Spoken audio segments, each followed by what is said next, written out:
This global pandemic has exposed the terrible damage 7 years of Liberal government has done to Australian manufacturing. I don't want our country to always be the last link in a worldwide supply chain. My vision is for us to have the skills and smarts and people and industry to make things here and sell them on the global market. So tonight I want to talk about Labor's plan for a future made in Australia, a mass mobilisation of resources, an across-the-board strategy for job creation, training and skills, lower energy prices, infrastructure, government purchasing, manufacturing and construction.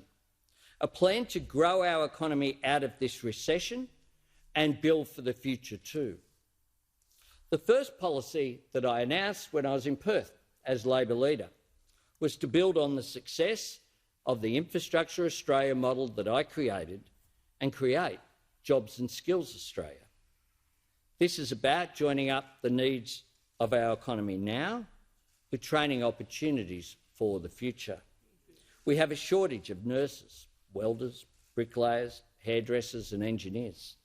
Yet under this government, there are 140,000 fewer apprentices and trainees doing a course than there were 7 years ago. We want to equip every Australian with the skills for a good, secure job. And we want to make sure that every employer has access to a well-trained Australian workforce. And right at the heart of our plan for skills and training is the great institution of public TAFE. But there's more government can and should do. Every year, the Commonwealth spends billions of taxpayer dollars on building and upgrading roads, maintaining railways and repairing bridges. To deliver maximum public value for money, Labor will create an Australian skills guarantee. On every major worksite receiving federal government funding, 1 out of 10 workers employed will be an apprentice, a trainee or a cadet. These common sense measures will train tens of thousands of workers. We will also consider how this principle can be extended to federal government subsidised sectors like aged care, disability care and childcare in cooperation with providers. And we'll bring the same approach to defence acquisitions too.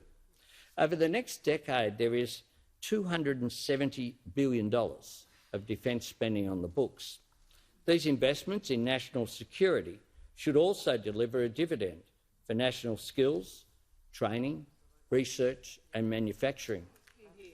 A Labor government will implement concrete rules to maximise local content and local jobs.